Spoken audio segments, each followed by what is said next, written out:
It's another edition of Time About the Movies. We're wrapping up October 1991 with October 25th. We got 6 movies to look at today, so let's not waste any time. Let's just jump right on into it. And we're going to start off with our first movie here, the sequel to last year's big hit, House Party. We have House Party 2, aka House Party 2, The Pajama Jam. Brothers, I can't hide about space! I want to thank all of you for making it possible for me to go to college. I won't let you down. Your tuition check bounced. My tuition check bounced? Wake up, wake up, wake up! Get out of my room. Yo, without even hearing my plan. Die! A house party. House party? The mother of house parties, man. A pajama jammy jam.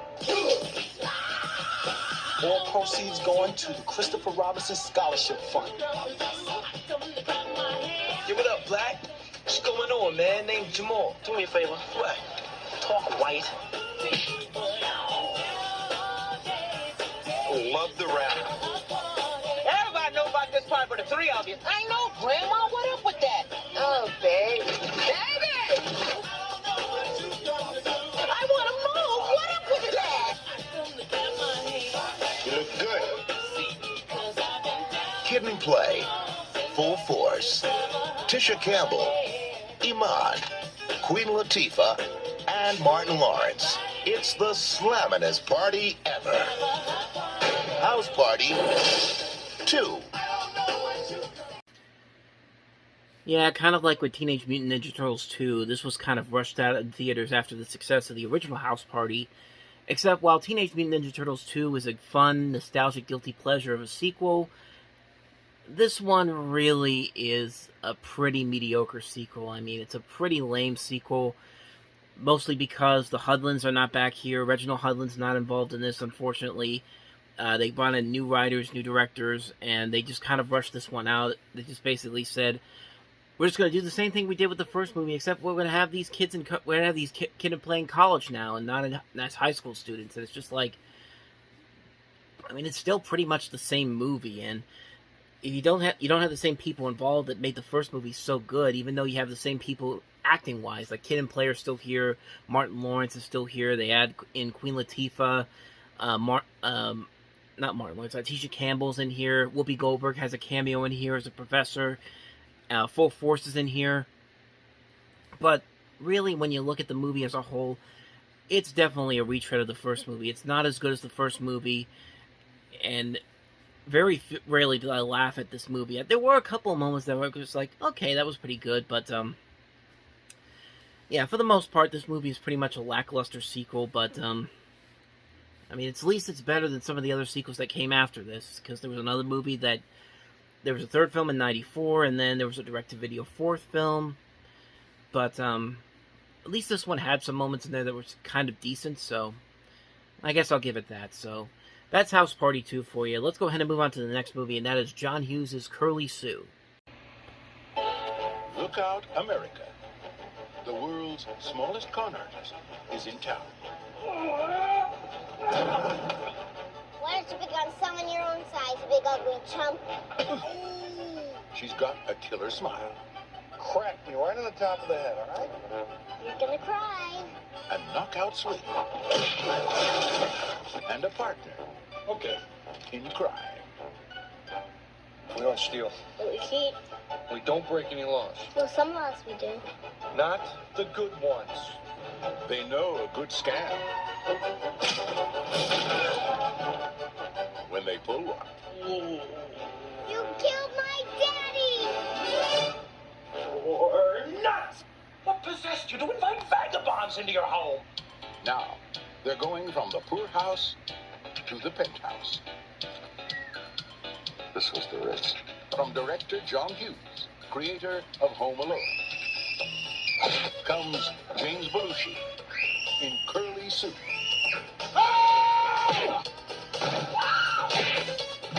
scared the living hell out of Curly Sue! What is she, the lost stooge? A little con artist who finally gets what she deserves.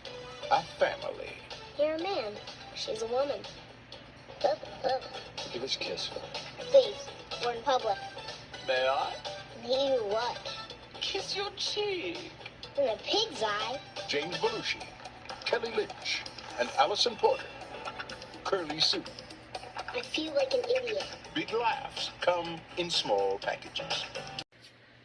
Hard to believe this is actually the last movie that John Hughes directed. I mean, he would continue to work, obviously, writing scripts for many movies in the 90s, but in terms of his directing movies, this was the last movie he ever did as a director, and really, I don't know why that is. This movie is not that bad that it would have ruined his career altogether, but as far as this movie goes, it's definitely not as good as a lot of his other works. It's definitely the lesser of his movies.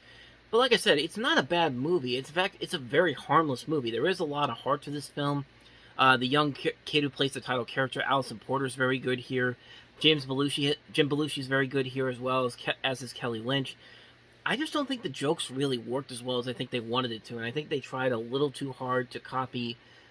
You got the sense that they were trying to copy the Home Alone formula again because Home Alone was such a big success the year before, and then they put it into this movie, and maybe that's why John Hughes was like, okay, I'm getting out now because I know that every movie I'm going to be involved in now has to have some kind of aspect from Home Alone, because Home Alone had a lot of influence on a lot of comedies in the 90s. Most not very good. Some of them were good, so. But this movie is, I don't know, I think it's just okay. It's a movie that I'm glad I saw it. I'm glad I got some elements out of it that I did really enjoy, but it's nothing that I'd want to watch over and over again. It's not a movie that I feel like I want to watch as many times as I want to do with John Hughes' other works, but it is what it is. It could have been a whole lot better, but as it is, it's just a passable film. It's a film that really could have been a whole lot better, but as it is, it's just okay.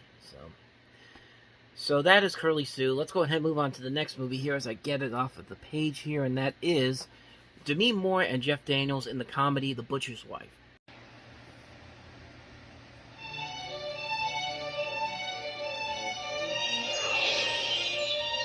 Demi Moore is Marina, a girl who dreamed she was about to meet the love of her life. But it was Leo Lemke who washed up on her beach and took her to a romantic island far, far away. Leo! Hey, Doc! Meet Marina! How much are these? Those are $3.50. This is 3. There you go. Thank you. There's a lot of nuts in this city. You don't want people thinking you're one of them. Marina has always made predictions. I need real chops. Lots of them now. And she's usually right. What's this? Real chops, lots of them now. Especially when it comes to romance. There's love waiting for you behind the friendly face. Oh, I ever know for sure. I dreamed about it. How come you told her all that stuff? Do you really think she's clairvoyant? Can't help what I see. You might want to be careful about ordering your life on such a primitive instinct. But love is about to take her completely by surprise.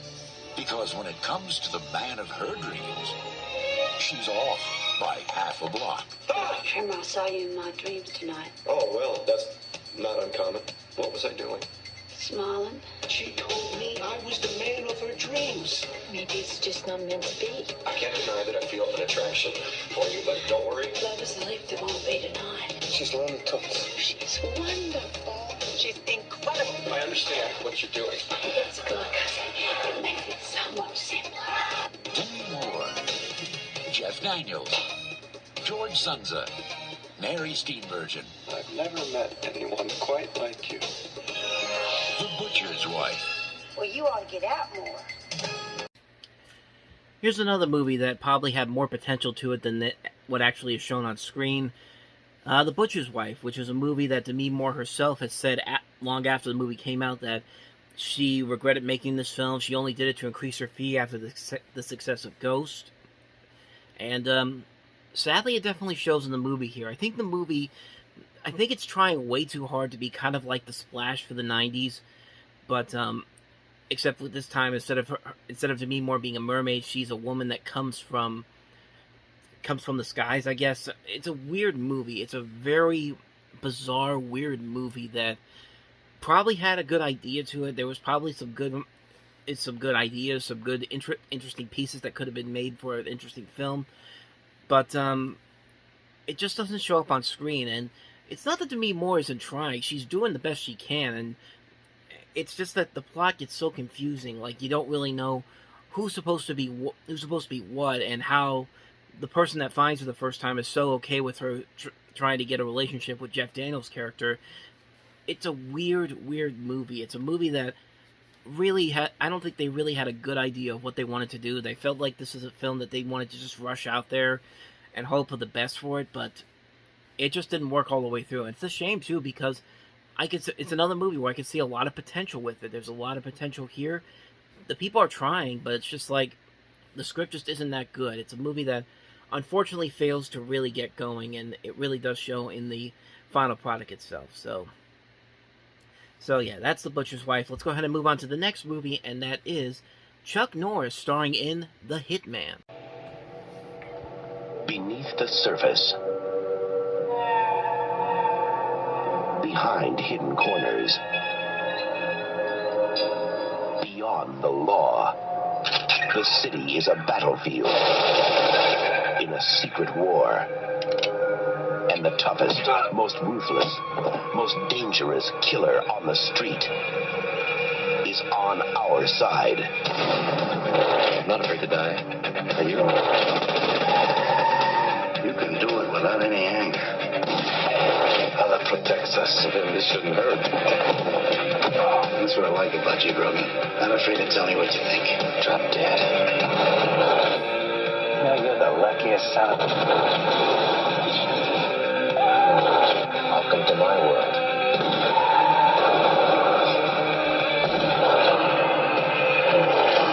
Chuck Norris is the Hitman.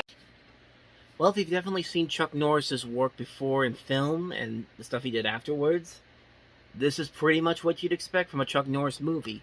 If you go in there expecting to just see over-the-top action, nothing really making a whole lot of sense, but you understand that the people that behind this pretty much know that that's exactly what they're doing, you can find a lot to enjoy in these movies. I mean, this is another one of those movies that's so bad, it's good. It's one of those guilty pleasure type of films that if you like the Chuck Norris memes and how in every movie he's kind of playing the same character and it's just like crazy over the top action, you pretty much get what you expect from this movie. And on that note, I can't really complain about that so much, because sometimes Chuck Norris can be very good, can be very fun to watch, especially the many clips of Walker Texas Ranger, and it's definitely here. It is definitely here in this particular film. So I can't really say anything too bad about it, except that it's a so bad it's good type of movie. It's another guilty pleasure film from Chuck Norris.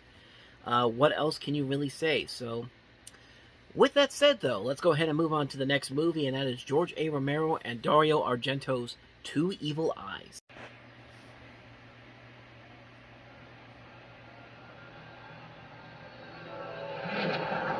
Wake He's still alive. From the creators of Night of the Living Dead and Dawn of the Dead, Two Evil Eyes. We are felons, Jessica. We have committed grand larceny here and fraud and God knows what else. Beyond the limits of morality. In a few weeks we'll have it all. And beyond the boundaries of life. I am dead. You killed her. And I didn't kill her! Just take one look at him, then tell me you think he's still alive. The terror of George Romero. Wake up! The suspense of Dario Argento. A new dimension of evil that goes beyond all evil. Two Evil Eyes. I'm going to wake you. It's too late!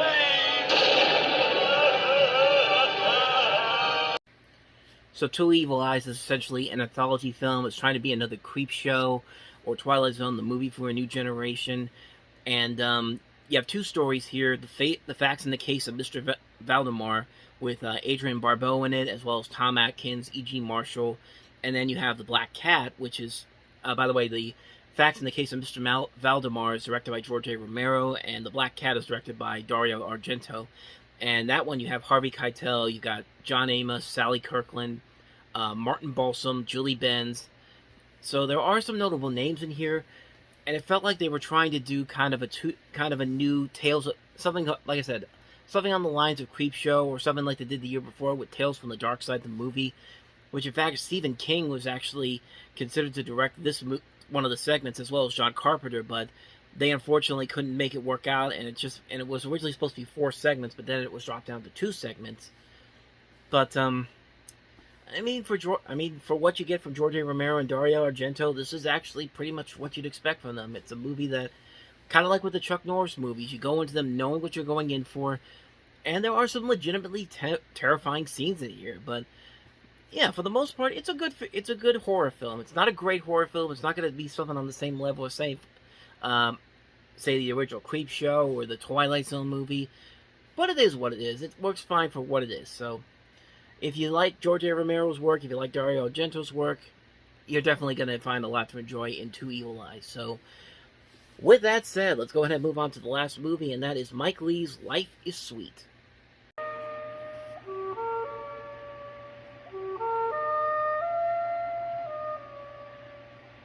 Hello. Right? Hello, Nat. Hello, Patsy. Hello, Wendy. Hi, Natalie. It's Nicola. Hello, Aubrey. Hello, Wendy. What are you doing here? I bought you a pineapple. Do you want a little sandwich, Nat? Yeah. Do you want a pickle? Get out there this afternoon. Finish off that patio. Just got to get the rest of the timber, that's all. Oh, Wayne, you've been saying that for 2 years. Why don't I go out the bathroom then? Finish off my tiling. Yeah, could do. Really? Hang on. What? Ain't got no growl. My little Natalie, my little Nicola.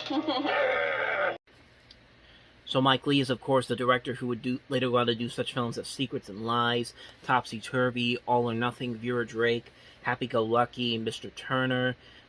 Some notable indie films, but nothing that really branched out big time for him, except, of course, Secrets and Lies, which was a big Oscar contender that year.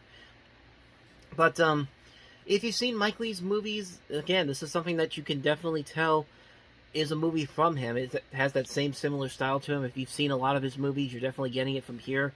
A lot of really good performances all around in this particular film, with Alison Steedman, Jim Broadbent, Jane Horrocks, Timothy Spall, Claire Skinner. And it's a nice it's a nice little drama that they have here. It's a very good film, very solidly acted. Music overall is very good, nice cinematography. Just a pretty good film all around. A really good, enjoyable film. I'd say definitely check it out if you can. Life is Sweet by Mike Leigh. And so with that said, that wraps up another edition of Time About the Movies. Next time we meet, we'll jump into November of 1991 with 5 movies, including Wes Craven's latest film, The People Under the Stairs. We also have the sequel, Highlander 2, The Quickening. What a title. We will also have Billy Bathgate with Dustin Hoffman, Nicole Kidman, and Bruce Willis. We also have The Year of the Gun, and also 29th Street. So we're jumping into a brand new month next time around. We're getting close to the end of 1991, and soon we'll be on 92. So with that said, thank you very much for watching, and if you want to see more videos like this, check out the playlist on the next page, check out the previous episode, and I'll see you folks tomorrow for another episode. So thank you for watching. I'll see you next time, and until then, as always, take care.